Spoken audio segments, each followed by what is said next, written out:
and you see that the M2 money supply is like this, and the total Yeah. credit market debt is like this. And so I think that if you add up the whole monetary base today, uh,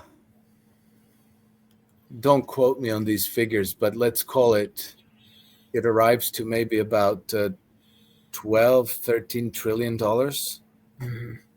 And the total total credit market debt, which is, private debt and public debt, the government debt and the, Yeah. companies and the households, you arrive something close to between 90 and $100 trillion. So you have, let's call it $12 trillion available in the whole system to service $100 trillion worth of debt. It just doesn't work. And the two curves diverge, right? Yeah. The the debt curve has a much sharper slope than the money curve. And so the farther that goes, uh, the more impossible it is to service the debts. And so, once upon a time, in Mesopotamia, uh, it was customary for the new king to always uh, effect a general debt jubilee, meaning that certain categories of debt are simply nullified, forgiven. You no Yeah. longer owe it. And basically, I think it wasn't necessarily private debts, but it was public debt. What you owe to the government, or what you Yes. owe to the temples, or And so Yeah. now, people can breathe again, and the economy can develop again. The money that was being drained to the temple or to the state coffers is Yeah. now being reinvested into commerce. People have purchasing power again, and the Yeah. whole everything comes alive again. Um, the Western civilization has done away with debt jubilee from the time of Greek antiquity. Buy my novel, Escape from the Village, from major booksellers online. Go to escapevillage.com. Subscribe to the Substack. Go to fountainheadforum.substack.com. Support the forum. Go to buymeacoffee.com/fountainheadforum. Thank you. Welcome to the party, pal. This is Fountainhead Forum 239. Returning is Alex Kreiner. We're going to talk about some of these current skirmishes going on, Ukraine, Israel in the Middle East, and just what's the general state of Europe. Alex, has his own Twitter account, the Naked Hedgie. He does a lot of stuff with finance. He's in Croatia right now, though. I think he spends most of his time in Monaco. He's actually owns a domain name with a Monaco top level domain. So. How are you, Alex? I'm doing well, Chris. Good to be with you again. Thank you. Yeah, yeah. It's look. You go look like you got a pretty warm sweater on. Is it pretty cold over there right now, or what's going on? You're in Croatia. Yeah, yeah, yeah. It's cold, and I just got here. I just got here last night, and so I haven't run the heating yet. I just switched on the heating today, so it's a little bit chilly. That's why I have to have a winter sweater on. I have heard that Croatia is actually you've got roots in Croatia, right? Or you're from Croatia? Well, I am Croatian. My Yeah. whole family is here. Yeah, I have heard it's an absolutely beautiful country to visit, so I certainly maybe we'll do that sometime. Yeah, yeah. You were in the army back in the '90s. Yeah, we talked about that before. So Yeah. so first of all, what do you think is the current state of Europe right now? It seems like it's really just being taken over by people who really aren't European, and and the Europeans aren't having kids. I mean, what do you forecast for? Although it seems like Central Europe is a little better off than Western Europe, but what's your take on all this? Well, the countries of the Eastern Bloc, of the former Eastern Bloc, communist bloc, are new to the whole European integration process, and they have Mhm. only partly been, shall we say, infected by the neoliberal model. And so I would say that the social support network is a bit more intact. The family unit is a bit less uh, destroyed, and we have seen the beast from two different sides. So I think that we have the benefit of a not believing hardly anything that's coming from the official circles, from the government circles, and b I think that there's a healthy skepticism towards the whole thing. And there's also an inclination to not comply with government respects, because I don't think anybody seriously believes that governments are on our side, that they work for our benefit. So I think that in Eastern Europe doesn't exist.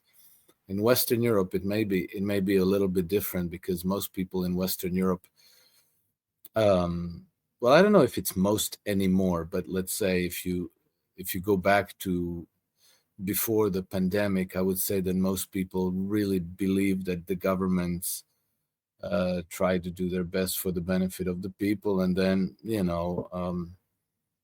incompetence, lack of organizations, honest errors and stuff like that, and then things don't turn out the way they should. I think that to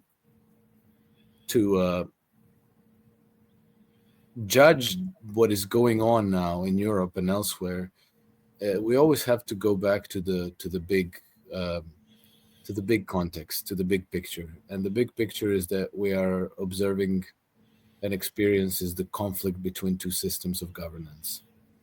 And the system of governance that is opposed to everyone else and humanity in general is the Western oligarchic system that has always through history spawned colonialism and empires, permanent wars, and misery at home. And so this is what we have here. And I think that European Union, as it is now, is fully in the grips of these globalists. And they're opposed not only to their domestic populations, i.e. the European people, they're opposed to the sovereignty of their own nations. They're also opposed to any government, any nation that does not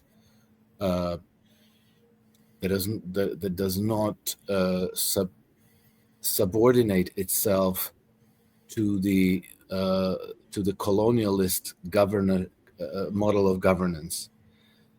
And so that's what gives rise to conflicts with nations like Russia, Belarus, Iran, China, and others, Cuba, Venezuela, who want to chart their own way, who want to organize their society as they see fit, and who want to be able to pick and choose how, when, where, and on what issues they cooperate with other countries and the Western-centered financial and economic systems. So this is what's going on in Europe. And when I say that this model of governance generates misery at home, that misery also has its demographic consequences. And we see that in all the countries that are under this model of governance, we have the birth rates collapsing, and we have the populations shrinking, and we now even have life expectancies shrinking. So that's where we are in general. Oh wow! I knew about the birth rates, but I did not know about life expectancies. What? Yeah, it's interesting. And I don't even know if you would count them as a European country, but I saw one map recently. The only European country that was 2.0, kids or higher was, as I like to call it, Sakartvelo, or as we call it, Georgia. But what's got the life expectancy collapsing? So I'm going to speculate, because I'm not exactly an expert on this, but what we see is that you're starting to have higher and higher youth unemployment rates throughout Europe. You see that according to the Eurostat, for more than 45% of Europeans have difficulties making ends meet. Okay, so we are at risk of poverty, and the actual poverty is engulfing greater and greater sectors of society. I think that it's in places like Italy, it's something like between 20 and 25% of all households live in poverty. And then there's about 15 million Italians who live in destitute poverty. So if you're a young man or a young woman, and these are your prospects, and it's extremely difficult to find a job, and if you find a job, it's extremely difficult to make ends meet.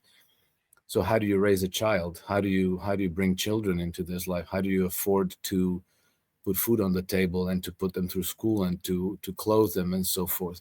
So I think that at least a part of the problem of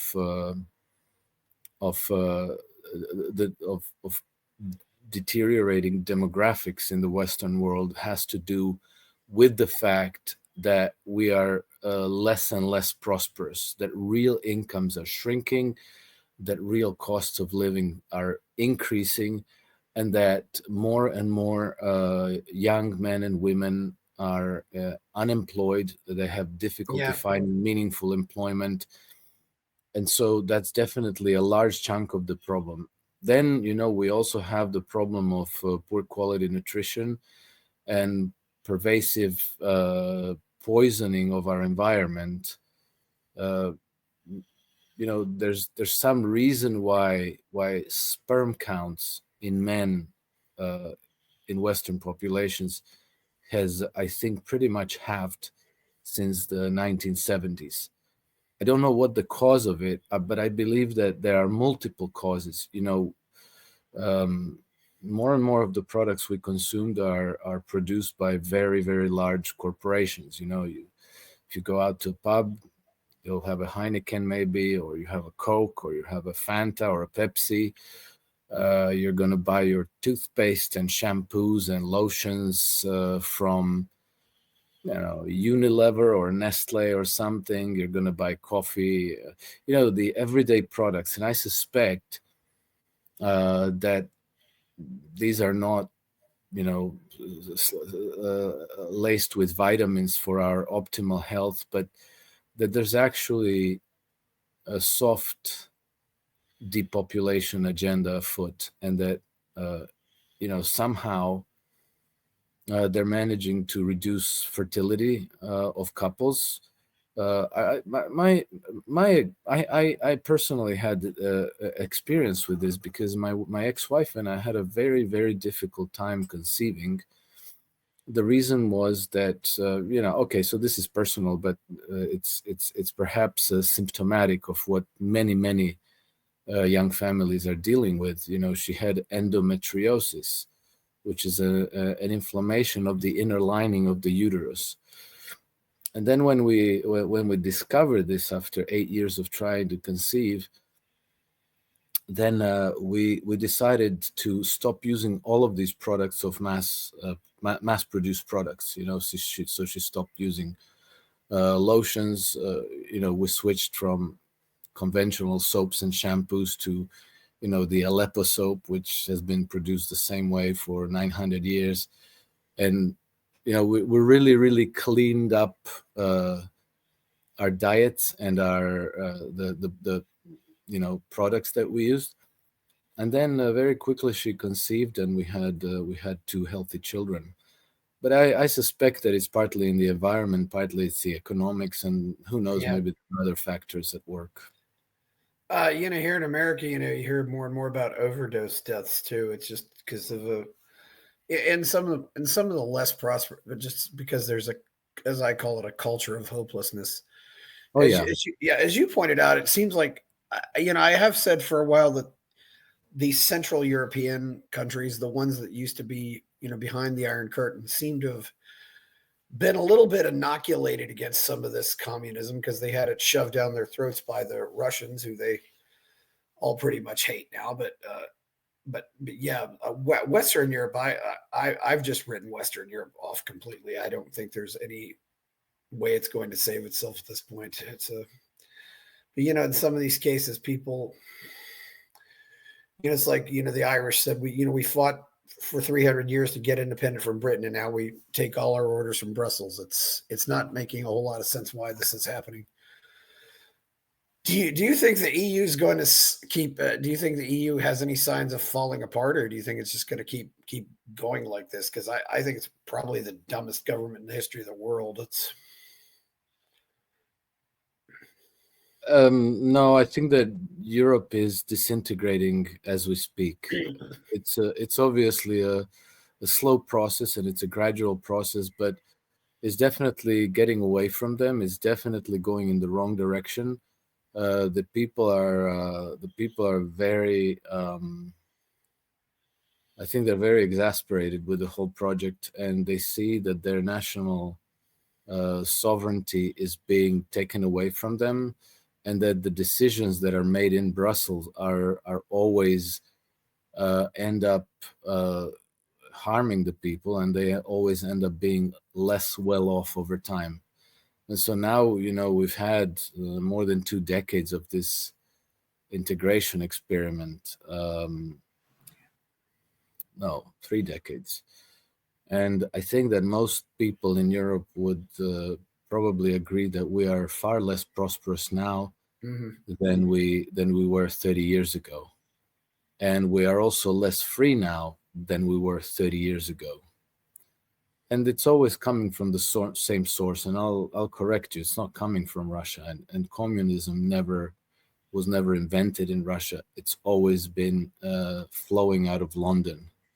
So the Bolshevik Revolution was a color revolution like Euromaidan in 2014. It was orchestrated and financed by London and Wall Street banks. Lenin and Trotsky were both prepared and briefed on their assignments in New York and in London. You still have today a plaque on a house in London where it says Vladimir Ilyich Lenin lived in this house. And then they were sent with suitcases of cash to Russia to organize a color revolution. That's how we got Bolshevism. And then we had 70 years of Bolshevism. And if you speak with Russians today, Soviet Union wasn't Russia. Soviet Union was actually anti-Russia. And also, people in the West, in Eastern Europe, do not hate Russia because they understand this. If not clearly, they understand it in a vague way. And if you poll Eastern Europeans today, you would find that between 2/3 and 3/4 of them are actually cheering for Russia in this war against Ukraine. And that's a fact that I get from NATO. I have a friend who works for NATO, and NATO is very keenly following the public opinion in all the NATO members countries, and the public opinion is strongly against NATO among the people. Not only in the former Soviet, in the former Warsaw Pact nations, Eastern Europe, but also in places like Italy, France, Spain, Belgium, and so forth. Oh, wow. Yeah. What do you think is going to happen with this, especially, with Trump being elected? First of all, if Trump had been president during the last 4 years, do you think this war would have happened at all? Oh, no, it wouldn't have happened for sure. Because okay, so let's rewind the clock to 2019. Yeah. That's when Volodymyr Zelensky was elected president of Ukraine. He was elected by something like 74% of the voters in Ukraine, and his platform was peace. He promised that he would normalize relations with Russia and that he would make peace with the eastern Ukrainian regions, that he would re-legalize Russian language in Ukraine. He reneged on all of that. He simply didn't implement it. But practically from the day that Joe Biden walked into the White House, he stopped even pretending that he was, going to implement Minsk II agreement, that he was going to make peace.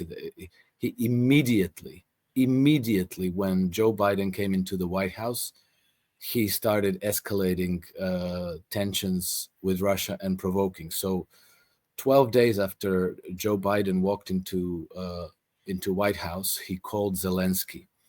The very next day, Zelensky banned the largest opposition party in Ukraine. And by this time, so we're talking January 2020, by this time, this opposition party was pro-Russian. It was led by one of the oligarchs. His name was Viktor Medvedchuk.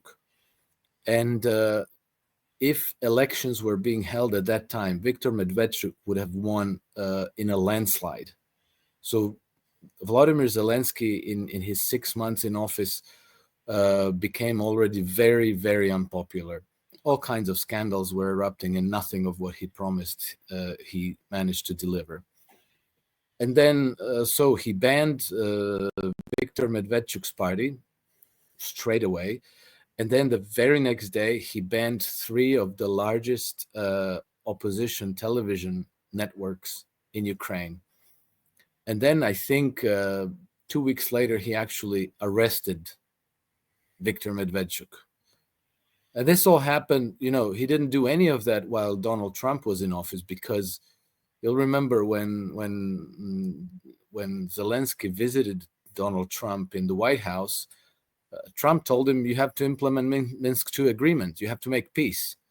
And, Zelensky sat there with his face ashen. He obviously was very unhappy about what he was hearing. But the day Biden was in office, the escalation towards the current war took off. It only got worse and worse and worse until the actual war started. And today, so we are 20th November 2024. Today, Ukraine launched 12 Storm Shadow missiles into Russia. Storm Shadow missiles are British medium-range cruise missiles, and they cannot be launched without the active preparation and targeting support from the British military personnel. So what happened just today is that Great Britain and Russia are now at war. That's where we're at. Yeah. Yeah. So speaking of Britain, what do you think Boris Johnson's role was in all this? Well, Boris Johnson gave a speech in November 2021. Okay. And he gave that speech at a banquet in the city of London. It's like a white tie event, annual event, and during his speech, he pretty much announced the coming war between Russia and Ukraine, and he warned the Europeans. He said something. I'm not going to be able to quote him exactly, but what he said was to the effect that we warn our friends in Europe that a time is shortly coming to choose between mainlining more and more Russian hydrocarbons in giant pipelines, or standing up for freedom and security in Europe by supporting Ukraine. He pretty much said this very explicitly, not those exact words, but what I just shared with you is very close to his actual statement. And so this was November 16, I believe, or November 11, 2021. And then on 22 February 22, so less than 3 months after that, the war breaks out. And then pretty much 4 days into that war, because it was, Russia didn't stage an invasion of Ukraine. Russia launched a special military operation. There's a difference between the two. When you stage an invasion, all your military assets go and you overrun a country. This was a small incursion, which was intended to persuade the Ukrainians not to join NATO and to be a neutral nation. And so 4 days after the special military operation began, the Russians immediately started communicating with the Ukrainian government. And over the next few weeks, they had extensive negotiations to end the war then and there. And they pretty much agreed on everything except the status of Crimea. And they agreed that they would resolve the status of Crimea over the following 10 years. But Russian demands are that Ukraine would commit not to join NATO, and that it would commit to being neutral between Russia and the West. And Russia would immediately withdraw all its troops from Ukraine. And there was no question of any of the Ukrainian oblasts becoming part of Russia. So there was, apart from Crimea, there was zero territorial demands from Russia. So the document was written out.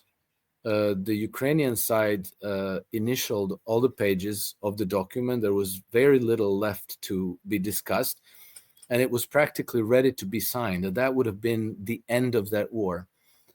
And then Boris Johnson landed in Kiev practically unannounced, and he persuaded Zelensky not to sign the agreement and to continue fighting, promising that the West had his back. And so, 600,000 casualties later, Ukraine is now a rump of the state that it was back then. It used to have 40 million population. Now it has something like 20 million population, between 18 and 24 million people. Most of Ukrainians left either to Russia or to Western countries. And at least 600,000 soldiers died.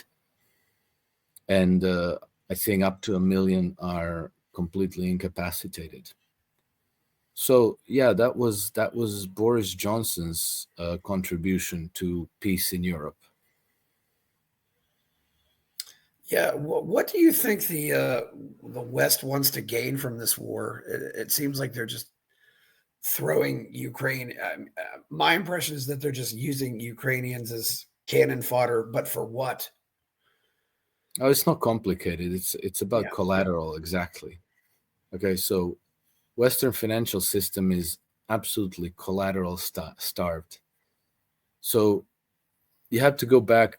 It's okay. So before I explain anything, the incentive for permanent wars comes from the banking establishment, and I'll explain why. Because all the money in circulation in the West is issued only as debt. Debt has to be repaid with interest. Only the principal goes into circulation, but it has to be repaid with interest. The amount of money that represents interests never goes into circulation. So that means that, if I borrow $1 million today and I have to repay 20 million over the next 20 years, the other 10 simply don't exist. Right? 10 that I borrowed came into circulation, but the 20 that I have to repay, the half of that doesn't. The interest chunk of that simply doesn't exist. The way it comes into circulation is by other people going into debt and me earning that money off of them. Well, somebody always comes short, So it's the only way for the system to always be in balance is for it always to grow, so that by other people going into debt, there's enough money in circulation that I can earn enough from my business activities and my work that I'm able to service the debts that I owe. Practically no money goes into circulation apart from coins other than through debt. This is why if you look at your dollar note, it says Federal Reserve note. It doesn't say US Treasury note. So what happens is that over time any one nation or economic system that uses this fractional reserve lending with fiat money, it'll become saturated with debt, right? So you have a certain income. You can service only so much debt. I don't know, if you make $100,000 a year, no bank will lend you 10 million, right? Yeah. They might lend you $1 million to buy a house, and that house will be their collateral. And if you can't service the debt, they're going to repossess the house, right? Yeah. But they're not going to lend you 10 million. They're not going to lend you 100 million. So any economic system has a certain debt carrying capacity, and then no más, because there isn't more collateral in the system. But the system still has to grow because it's a Ponzi scheme. So the way it grows is by you start collateralizing other people's natural resources. So you go to resource-rich regions. I don't know, like Venezuela, like the Middle East, and you force those countries to open those resources for development by your corporations.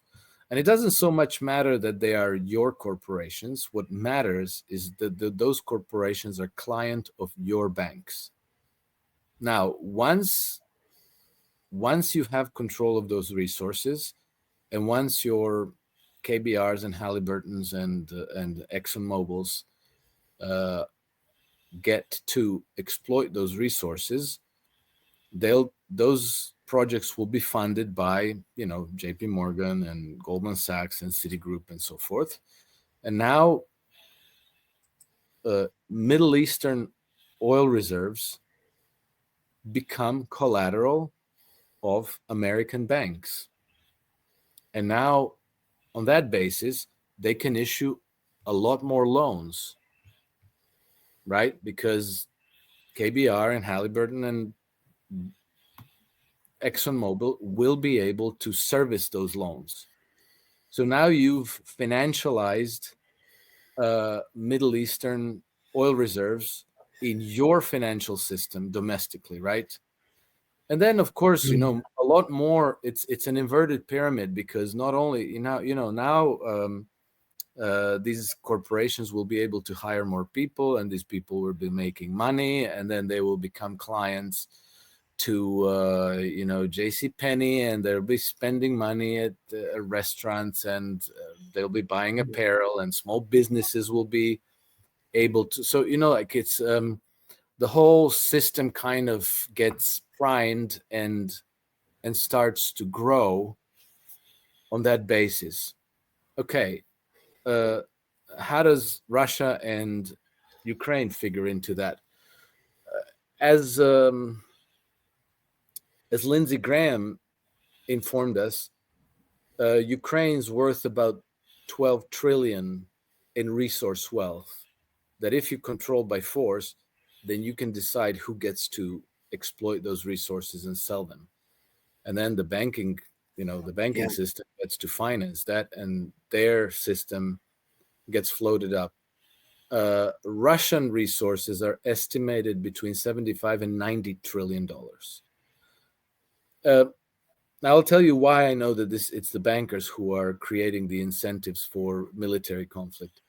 It's because if you take the very visible actors in this game, like ExxonMobil and KBR and Halliburton and many corporations like this, they they're just doing the work, right? They could take loans to develop those resources from Russian banks. They could take it from Chinese banks. They could take it from Saudi banks. It doesn't matter. To them, it's all the same. Whether they take money from JP Morgan or from some Saudi Arabian bank, it's all the same to them. It doesn't matter. Likewise, they don't really have to develop those resources. They could buy it from Gazprom. They could buy it from Iranian companies, from Saudi companies, from Indian, Chinese, Pakistani companies. It doesn't matter. So you can buy their product, you can buy their exports, you can put on your margin, and you can sell it in your markets in the West, in the United States, in Europe, wherever you have your business organized. So you could accommodate a different business model, and you don't really care where the loans are coming from, and you don't care how you acquire that asset. The only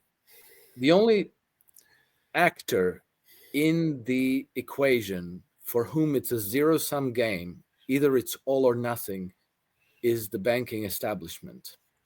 So if you control the collateral, they make a massive amount of money, more than anybody else, because just by entering balances into ledgers, they suddenly start getting this big conveyor belt of wealth into their balance sheet, into their income statements.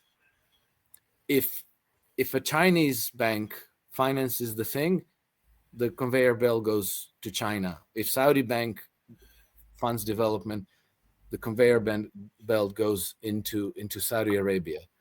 And so this is where the incentive for this permanent warfare comes from. We started discussion about the conflict between two systems of governance, and I said that the one that is opposed to everybody else is the oligarchic system that's centered in the West, and which turns the whole world into colonies and empire and engenders permanent warfare. This is the dynamic that is creating all this. And its headquarters is in the city of London, and its main satellite is Wall Street. But this is exactly where we have this state of forever wars all around the world. Yeah, you said it's, yeah, I know you said on the earlier show that's been coming out of London really for a long time. So getting to another war in an area of the country that seems to be in forever war. It's now been, and we have American politicians who count, especially Elise Stefanik, who every day puts on her Twitter, day 405 since the attack on October 7th, 2023. What do you think about Israel and the Middle East and the Palestinians and whoever else lives there right now? Israel is part of this whole architecture of empire in the world. So Israel was created in 1948. It was the Balfour Declaration promised Israel as a homeland to the Jews in 1917. But the thinking behind creation of Israel was to, at that time, the British imperial establishment became aware of the very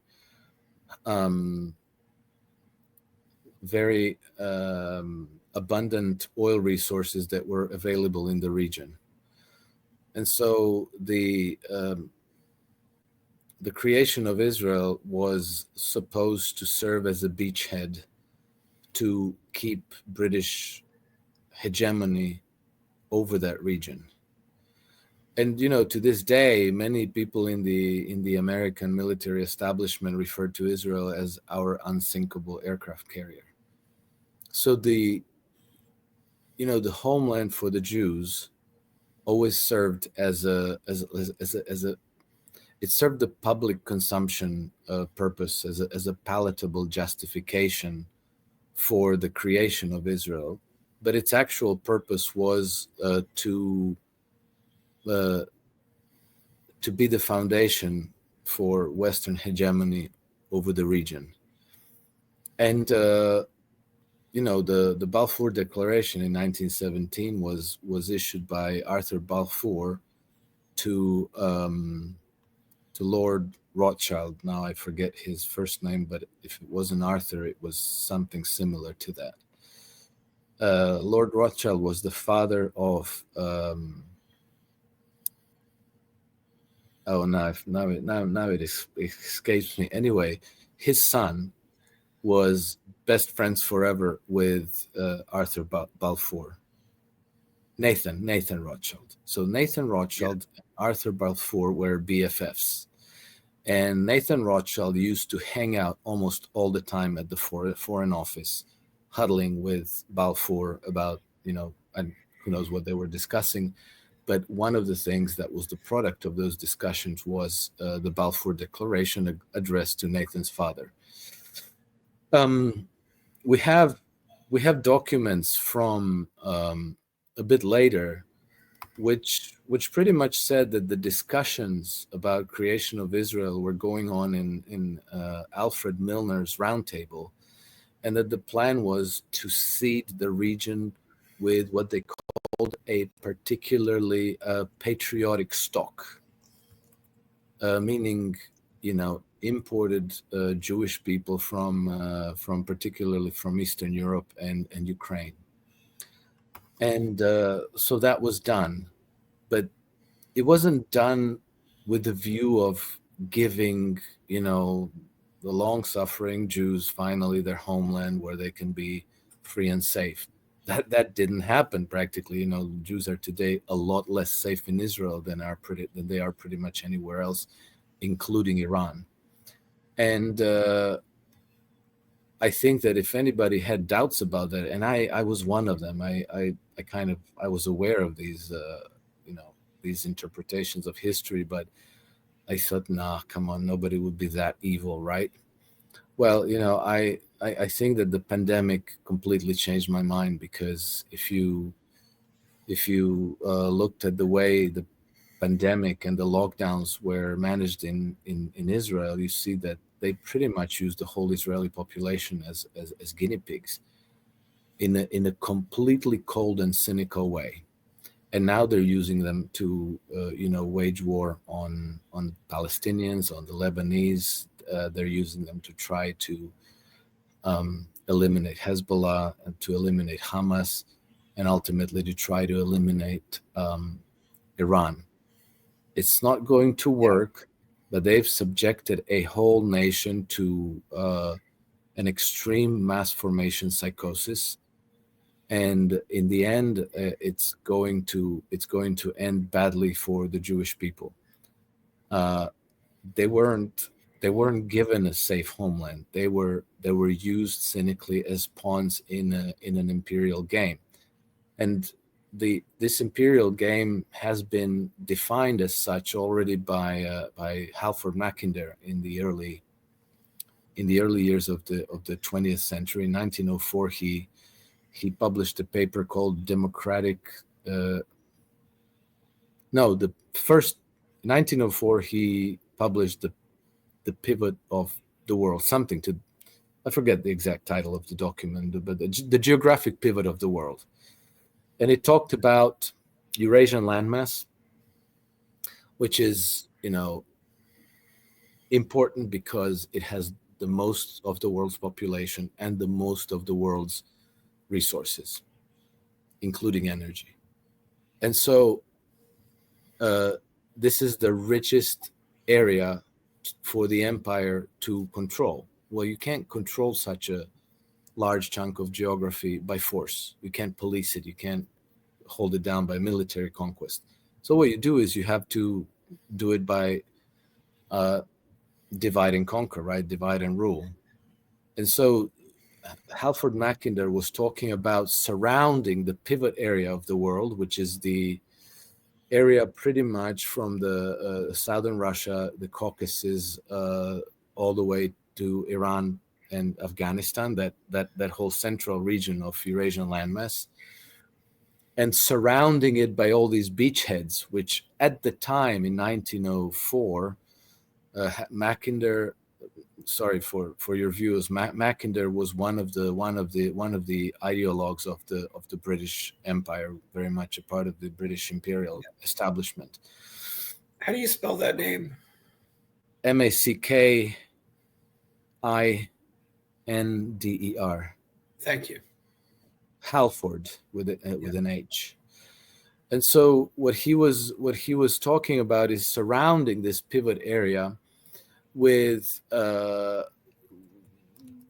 powers that could almost in permanence draw Russia into conflicts, into wars, where the imperial navies could supply the warring parties with the arms and resources, so that they could fight wars against, for all practical purposes, Russia, almost in permanence. And so at the time, he wasn't talking about Israel, because Israel didn't exist yet and Pakistan didn't exist yet. He was talking about France, Italy. He was talking about India. He was talking about Korea. That's pretty much it. But, things changed. Israel was created. Ukraine served that purpose. Israel served that purpose. Division between India and Pakistan serves that purpose. Kashmir. So they, the way for the Western Empire to control Eurasian landmass is to have this crescent of crises. And so you have this southern belt, on the southern regions of the Eurasian landmass, that has all these crisis flashpoints. So you have Israel, which is constantly in conflict with Syria, with Lebanon, with Egypt, as whatever needs to happen. Then you have Ukraine, which is a beachhead against Russia. Then you have the Caucasus, where you have Armenia and Azerbaijan. You have Chechnya and Dagestan were used against Russia in the past. You have Kashmir, which is always a flashpoint between India and Pakistan. You have Afghanistan. All the stands are in flux to some. Now we had the color revolution in Bangladesh, which now is a crisis flashpoint that could engulf India in a conflict, which it could also engulf Myanmar to the east and the south, and so forth. So you have this the legacy of the British Empire, and its reincarnation in the United States, is that you have this whole arc of crisis throughout southern parts of the Eurasian continent, which have practically constantly been at war in one place or another for pretty much the last 2 centuries. And so Ukraine war is part of that scenario, part of that agenda. Middle Eastern war now is part of that agenda. Conflict between Russia and India, conflict between Saudi Arabia and Iran. Those are now you have the firefighting brigades under Shanghai Cooperation Organization.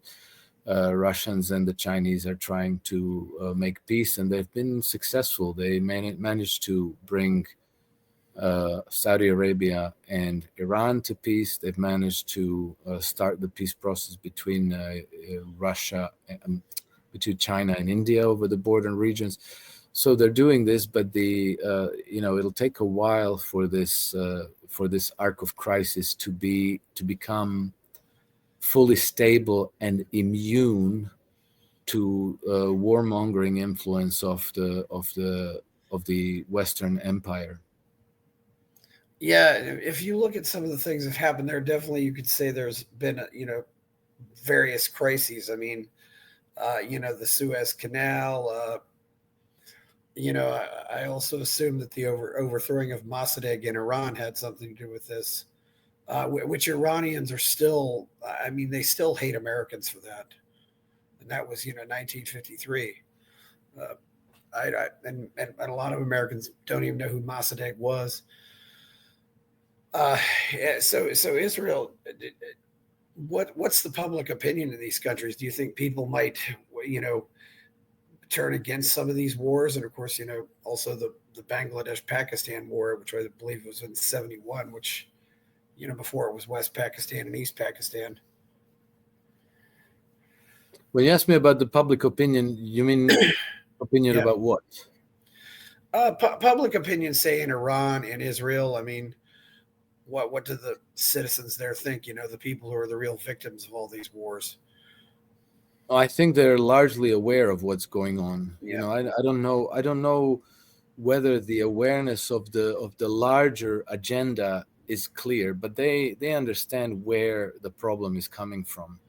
And I think if you go to places like Russia and China, their leadership is actually extraordinarily sophisticated. They have really studied this in depth, and they understand exactly what's going on, which is how they have been able to not fall into provocations. Like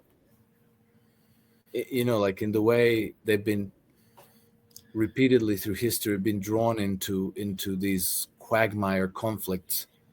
The Soviet Union got baited into invading Afghanistan not so long ago. Yes. They're no longer falling for that, and you could clearly see that when Russia intervened in Syria in 2015, and you saw that we had a period of time when the Turks, with American help, downed Russian aircraft over Syria. The intent was to provoke a military conflict between Russia and Turkey. The Russians didn't respond. Then there was a terror attack, a downing of an aircraft, a civilian aircraft full of Russian passengers over Egypt. Russians didn't respond. Then there was a series of Russian diplomats that were simply assassinated around the world. I think 9 or 10 of them, and one of them was the Russian ambassador to Turkey in Ankara. He was shot dead. Yeah. By an assassin in full public view in a public event. And Russians didn't respond. Well, they responded. Russians do respond. They just don't allow themselves to be provoked into the knee-jerk reaction that would, trigger the cascade of events that would bring them exactly into some kind of a quagmire conflict that the Western Empire intended, because the intent is to weaken Russia in order for the West then to be able to regime change it and to bring some kind of a Juan Guaido or a Boris Yeltsin to the Kremlin, who would again agree to partitioning of Russia. And depending on who you ask, they want to turn Russia into 5 different nations or 20 plus different nations. The idea is that if you manage to break up Russia into smaller units, you could always pit one against the other. You can keep them constantly at war. You can finance both sides. They would need loans. Their governments would need loans. You would give them loans. They would be your debtors. And then you would say, like, well, okay, in order for you to serve these debts, you need to develop your economy. Why don't we have, KBR or Halliburton or ExxonMobil come into your country and develop your economy and your resources and so forth? And that way you will be earning hard currency revenues, and that way you can service your debt to us. And if you don't, we sanction you and you don't trade with anybody. And maybe we even invade you. So, that's how it works. That's how it's worked for a few centuries now. And this is what's coming to an end. And this is why, this whole Western oligarchic system of governments now is in an existential panic, because their game is understood by their adversaries, namely Russia and China principally, but also Iran and other players have been, wisening up to all of this, which is why more and more of them have been joining the BRICS group of nations.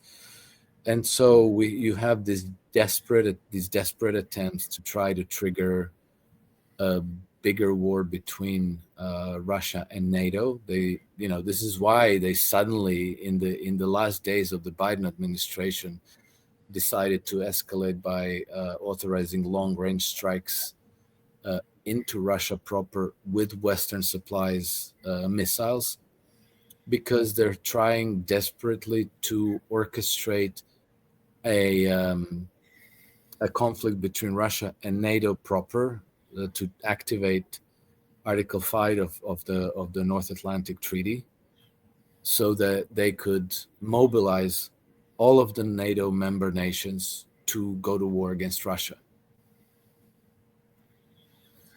Yeah, and I don't think this is going to be very popularly received in any of the European countries, will it? I mean, no, it won't. It definitely won't. I don't think it's going to fly. But as I said, they are in an existential panic. So they're throwing the kitchen sink at the problem, and they are counting. What they would like to do is for Russia to respond in some kind of a disproportionate way that could, let's say, that they could ignite an emotional reaction among the European populations, so that their governments could justify announcing, okay, now it's war, we have to go kill the Russians, because if we don't, then they're gonna come for us all. And you create this casus belli, which then gets militaries of all the NATO member nations mobilized, and now you have hundreds of thousands of troops going to the Eastern Front, and all the tanks and whatever munitions we have left are mobilized, and then hundreds of billions of pounds get allocated to the military-industrial complex to produce missiles and ammunitions and guns and all of these things. And then the politicians go to their public and they say, like, well, guess what? We don't have any money for your education or your healthcare or your pensions or any of because we have to go to war with Russia. Yeah. Or in America, hurricane relief. Yes. Yeah, exactly. Yeah, it's it definitely shows where the priorities are. It's I'm not in favor of a lot of government assistance, but I certainly would rather see it help rebuild our own infrastructure than go finance these wars. It's go blow up the roads and then we spend money to rebuild them again. It's such a complete waste. It's such a complete tragic waste, because look at the United States, the richest, most powerful country in the world, still to this day doesn't have a high-speed rail network. That's a good thing to have. It's not just for travel purposes. It radically reduces the cost of business, the cost of transactions, of hauling merchandise across. There's a reason why the Chinese in the last less than 20 years, I think in the last 15, 16 years, they built something like 30,000 miles of high speed rail networks all across China. And the United States, after a century of being the world's dominant superpower, still has a rail network that is like 19th century engineering. It's tragic. It's such a tragically missed opportunity, and you can't get it back because all that wealth, you Yeah. blew it up in bombs and missiles and rockets and these carrier strike groups that go around the world, blowing up everybody else. Yeah. It's a shame. Well, the other sad part too is, once you rip out all the old railroads, which we certainly lost a lot of them, it's not really easy to get those back either. I mean, people build houses on that land, people build things on that land, and then it was a because yeah, the railroads in so many ways built the country when they first established. That was how people got west. That was and it was amazing. Yeah, and railroads do work very well for shipping. It's Yeah, we're exactly. yeah. And to give you an example, when they build the Erie Canal, the cost of transaction, the cost of business between the Great Lakes and the Mhm. East Coast of the United States dropped by 90%. So suddenly, you enable development of commerce. You raise the Mhm. standards of living. You make it possible for people to have jobs and start businesses, and you create conditions for small and medium-sized businesses to flourish.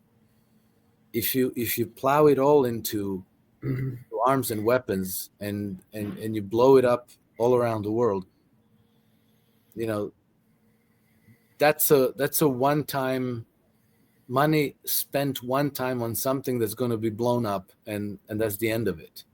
It doesn't create an environment like an ecosystem where Yeah.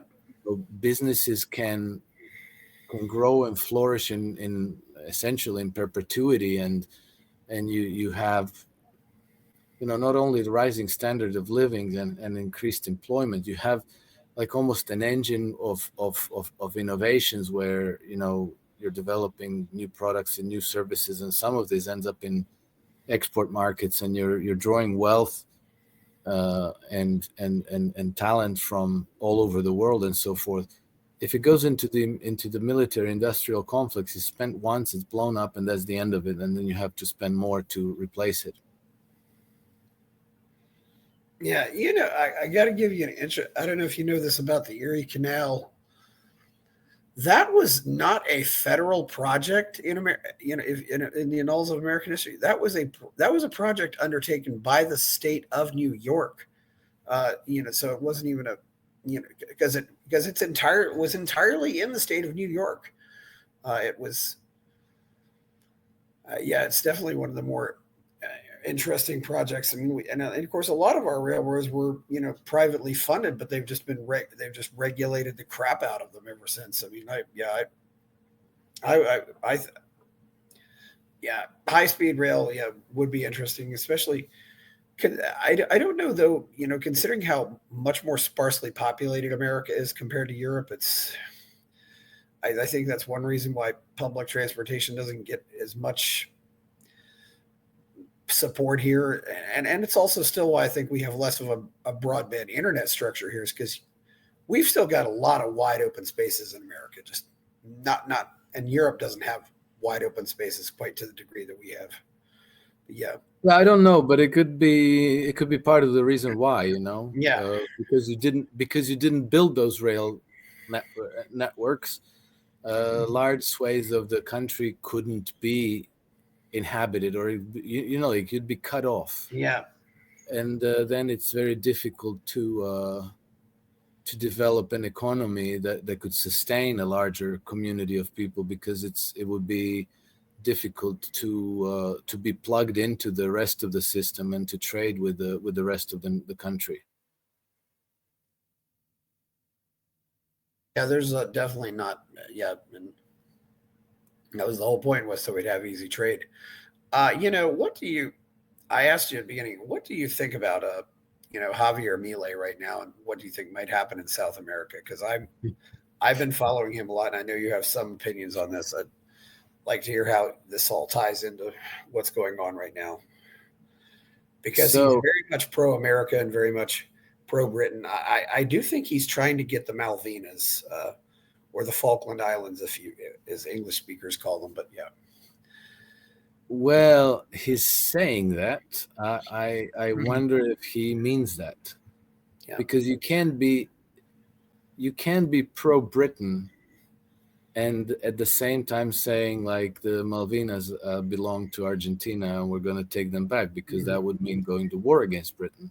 yeah, Then Milei, showed his colors by sending Argentina's gold reserves to London for I can't imagine what reason, but uh, this decision is shrouded in a veil of secrecy. It's really weird. It's not properly explained. What is the rationale for taking Argentinian gold and sending it to London? yeah, London doesn't have exactly a very, very good track record of honoring its commitment to its, yeah, let's call it, storage clients. Because when Venezuela wanted to repatriate their gold from London, London said, "Niet, you can't have your gold." I think Austria is still having a lot of trouble repatriating its gold from London. Germany had a lot of trouble repatriating its gold for London. I don't know how that saga finished, but it took forever. It was dripping yeah. back to Germany in small, and so Milei sending Argentina's gold to London is very, very suspect to me. Another reason why I'm very suspicious of Milei was that in his program, when he was being elected, he promised that he would do away with the Argentinian peso and that he would replace it with US dollar, which is incomprehensible. Okay, so US dollar may be more stable as a currency than Argentinian peso, but you've deprived yourself of probably the most important aspect of your national sovereignty. And now your sovereignty is on Wall Street. You've handed the sovereignty over your country's economy to Wall Street, and in effect, you've made your country a colony of Wall Street banks. You can no longer have independent economic policy to decide Mm, how you want to develop your country. Now it's up to somebody else sitting in a different country. So, Milei has been making, um, let's say that for domestic consumption purposes, he was making some encouraging sounds and sound bites and slogans and platitudes. But I think that he's turning Argentina into a third world colony of Western oligarchy, Western money lending oligarchies, which is exactly the exponents and beneficial owners of the system of governance that we've been talking about on this podcast. So he's making Argentina subservient to the city of London and Wall Street. yeah, which they weren't exactly subservient. I don't know. I think some people still have this idealistic vision of America, that America, just isn't that anymore. And Britain, Britain is not the country of the Magna Carta anymore. Now you can get arrested, for criticizing the wrong people in Britain now, which is just tragic. Well, you can get arrested for singing Kung Fu Fighting. You can get arrested for having the wrong thing on your T-shirt. Yeah, You can get arrested for all kinds of idiotic reasons, and yeah, uh, literally thousands of people in the United Kingdom are prosecuted for what they said on Facebook, for what they said on yeah, on X, for what they had on their T-shirts, for what they said at a pub, or I mean, I'm not exaggerating what I said. yeah. You can get arrested for singing Kung Fu Fighting, the hit song from the 1970s, Yes, and Carl then, Douglas. actually got arrested for that. Oh God. yeah, that's yeah, as you can imagine, that song has actually always been very popular with little boys. Can you Well, imagine yeah, it's a Can you funny imagine them? song. Yeah, yeah. It's a very it's all yeah. It's also he's actually Jamaican too. It's definitely very Jamaican. It's funny how there aren't that many Jamaican songs out there, but they really have this power that they stick in your head. And that's one of those songs that sticks in your head. I can't believe arrested for singing Kung Fu Fighting. That just Yeah. yeah, and yeah, it's really unfortunate where we're yeah. I don't know how much longer America really can go on. I know a guy named Rudyard Lynch who thinks America's on the brink of a civil war. Uh, and I don't know how much time you spend in America, but what do you?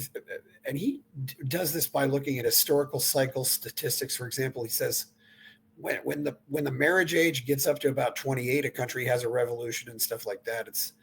And also budget crises, because America is clearly in a budget crisis too. And we have lowering we our life expectancy here has been going down since 2014. I think that a lot of those trends again derive from the monetary system, because the monetary system is has a very robust, practically 100% track record in sucking wealth away from where it's created to concentrate it with a banking cartel in the country. Yeah. And it means that Americans will understand tractor pulls, Yeah. right?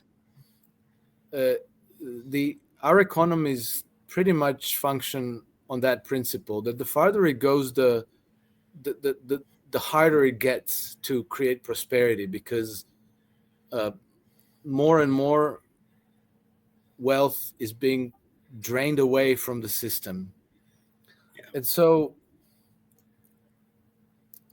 any economy, United States included, that's based on this monetary system, and by which I mean fractional reserve lending with fiat currency, has a huge tendency to spend most of the time in financial or economic crises. Great Britain, which pretty much perfected this monetary system, it didn't exactly invent it, but it's spent most of its history, more than half of its history, in crises, in bankruptcy, and almost nonstop at war. And so I think if you look at historical trend inside of this matrix, then it's absolutely true, and it does ultimately lead to wars, or to civil wars, or to revolutions. Yeah. It can be avoided by reforming the monetary system. The problem, the thing that happens is that debts constantly rise, because that's how money gets put into circulation. And you could plot two series on a chart. If you go to Federal Reserve, I forget what the acronym stands for, but it's online. You can pull out these time series. One of them is the total credit market debt, and one of them is the base money, let's say M2 money supply. And you see that the M2 money supply is like this, and the total credit market debt is like this. And so I think that if you add up the whole monetary base today, don't quote me on these figures, but let's call it arrives to maybe about 13 trillion dollars. Mm-hmm. And the total total credit market debt, which is private debt and public debt, the government debt, and the companies and households, you arrive something close to between 90 and 100 trillion dollars. So you have, let's call it $12 trillion available in the whole system to service $100 trillion worth of debt. It just doesn't work. And the two curves diverge, right? Yeah.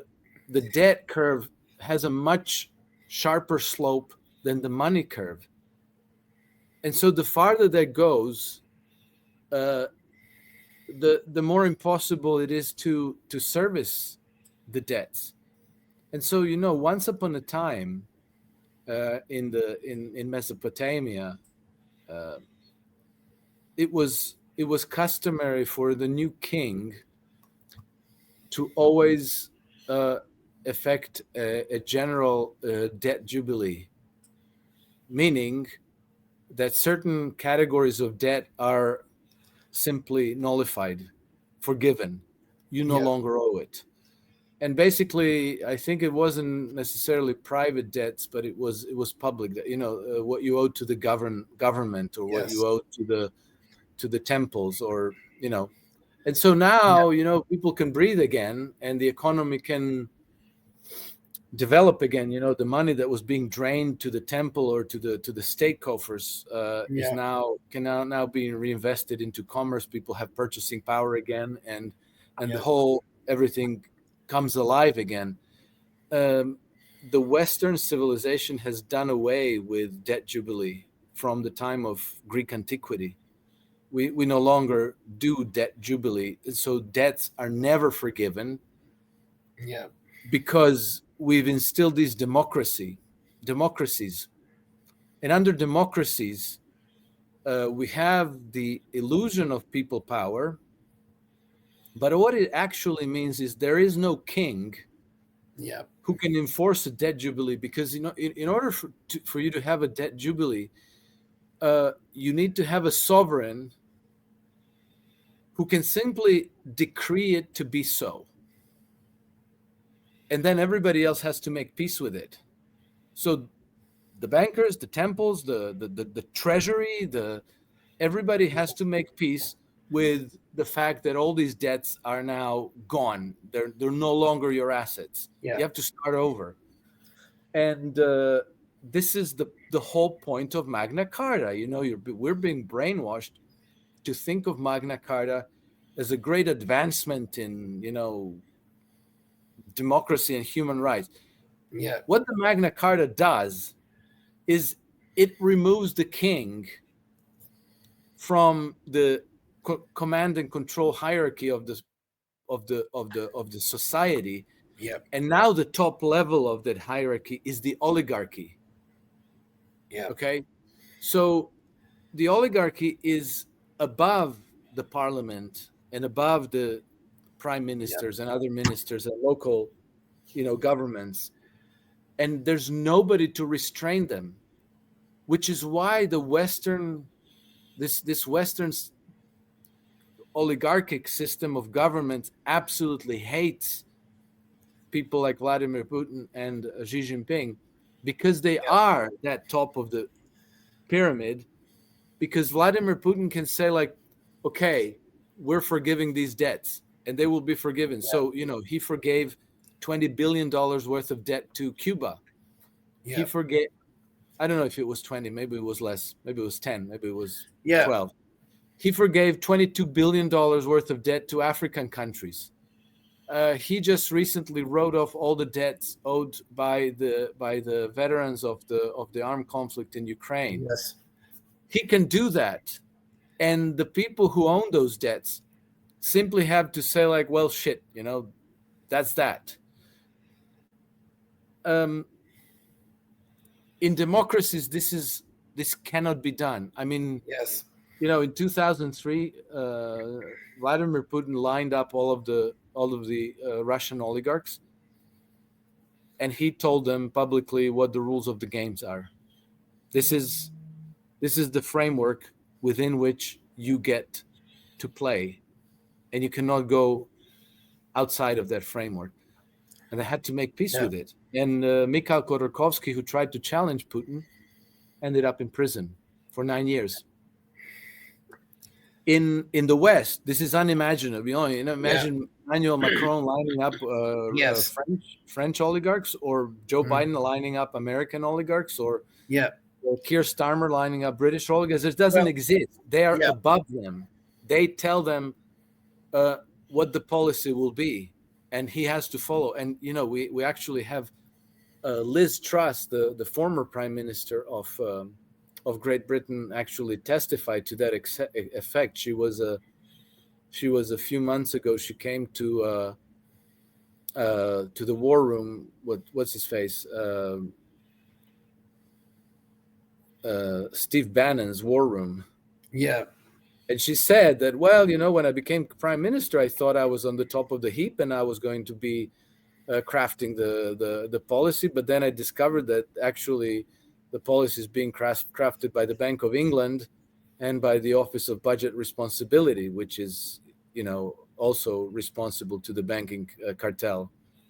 So the prime minister's there to rubber stamp their decisions, to be the executor of their will, but not to serve the people as a Yeah. sovereign of the nation.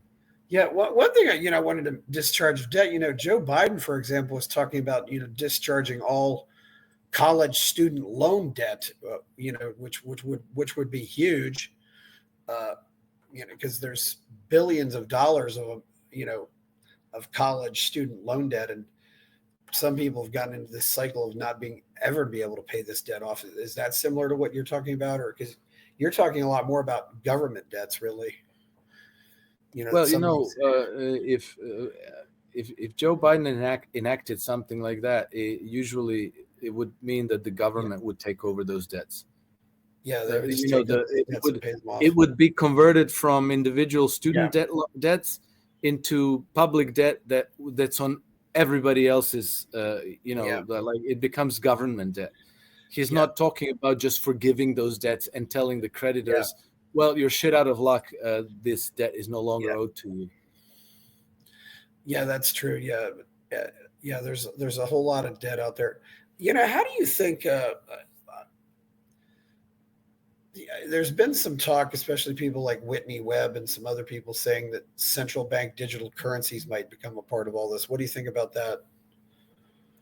I have my doubts, not because they don't. I doubt their intentions. I doubt their capability to execute. So yeah, it's clear that they want to do away with cash and force us all to use central bank digital currencies. And not only that, like we have it on IMF is on record stating that it should be one digital currency, central bank digital currency for the whole world, issued by the whether IMF or World Bank or Bank of International Settlements. But that's the intent, and that currency would they would want it to be programmable, meaning that there would be rules programmed into how you can use that currency. So obvious things. If you're not up to date on your vaccine schedules, well, guess what? Your transactions will be declined. If you purchased more than 100 grams of red meat this week for your family, then your 101st gram will be declined, and so on and so forth. But there are so many problems with this. This as a pipe dreams. If you're one of these people, if you're one of these oligarchs, then this pipe dream is almost irresistible, because like all of a sudden you get to control everybody. And also a very important part of that agenda was that all your money and all your records would have to be on a chip. Yeah. And it couldn't be in your smart device, because like you could go over to the black market and trade in Bitcoin or silver coins and get whatever you need and leave your smart device at home. But once it's in a chip under your skin, you can't leave it behind, and it's always with you, and they have full and complete total control over everything you do, where you go, who you transact with, what you buy, what you sell, and so forth.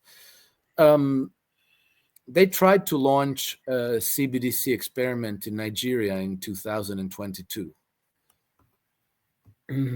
Sorry, 2023. Yeah. So it was announced in December of 2022. It launched in January 2023.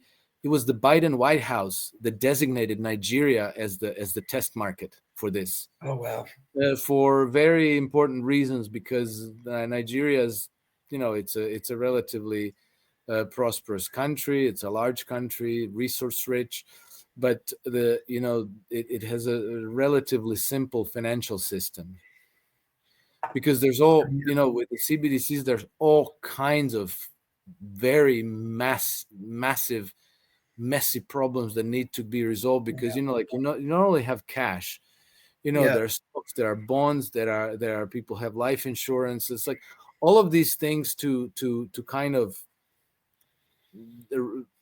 boil it all down to a CBDC. It has massive legal repercussions. It's like it's practically never going to happen. So okay, back to Nigeria. They designated Nigeria as a test market, and they supplied the best support with IT, with selecting the proper IT architecture for this CBDC to function on. They sent advisors from IMF, from McKinsey, from BIS, I don't know where else, from Accenture. They did their best, and the whole thing unraveled and collapsed in the space of 108 days. Well, And that's so you're gonna have difficulties finding and not only that. So Nigeria's president lost the next election after this, and Nigeria's central bank governor, who was the lead on this project, actually wound up in jail, but proper, not not a retirement community type jail where he played golf and lounged at the pool all day. Proper Nigerian jail. So you're going to have difficulty finding the next president and the next central bank governor who is going to be willing to go with such a cockamamie scheme in some other country. You might be able to do it in the UK with Keir Starmer or Justin Trudeau in Canada, but it's not going to work all the same. It's going to disintegrate in a very short time, and there are even systemic reasons for that, because once you go with that type of money, you're creating on the on the opposite end of every transaction, you're creating almost an irresistible set of incentives to abuse it. Once you're okay, just to give you a concrete example, road tolls used to be a simple thing. You drive, then there's a toll road. There's a toll. It's like, I don't know, $10 a car. You pay $10 and then you drive on. Yeah. Well, now when you've eliminated cash, now the owners of these toll roads, they think like, let's go with dynamic pricing. So the price changes depending on whether it's peak hours, the rush hour, or whether it's at night, or whether it's in the morning, or whether your car is electric or gasoline, or they now they get to implement all kinds of rules that you don't really know anything about, but the moment you pass, they charge that money from your account. And so what happened now, just a few days ago, there was an article on Zero Hedge, is that a guy went with his RV 22 miles one way and 22 miles the other way, and this road with this toll road, which now implied this dynamic pricing, they debited over $600 from his account. And so these, and like we saw car companies which say like, well, hey, here's a car, but if you want to go faster than this, then it costs extra. If you want seats heated, that's cost extra. If you this and that. And so it creates really all kinds of ways for abuse. So all these providers, the water companies, the internet companies, the car manufacturers, the roll toll administrators, the healthcare administrators, they're gonna it's going to be a feeding frenzy, and they're just going to suck out all the purchasing power from the system almost instantly. And what are the people going to do? They're going to go into black markets. They're going to go trade with Bitcoin. They're going to trade for packs of cigarettes, packs of coffee, for bottles of liquor or whatever, baseball cards. But Silver. they're going to exactly. Silver coins. People are going to opt out en masse. And once that happened, there's no getting them back in, because black markets are a magnet for consumers, because you find whatever you want, and it's a lot cheaper, since there's no VAT, there's no sales tax, there's none of this. And it's also a magnet for entrepreneurs, because there's no government red tape. You just do business. And so, like in places like Argentina and Venezuela, very close to half of the GDP is transacted on the black market. And it's not because governments there like it that way. It's because there's nothing they can do about it.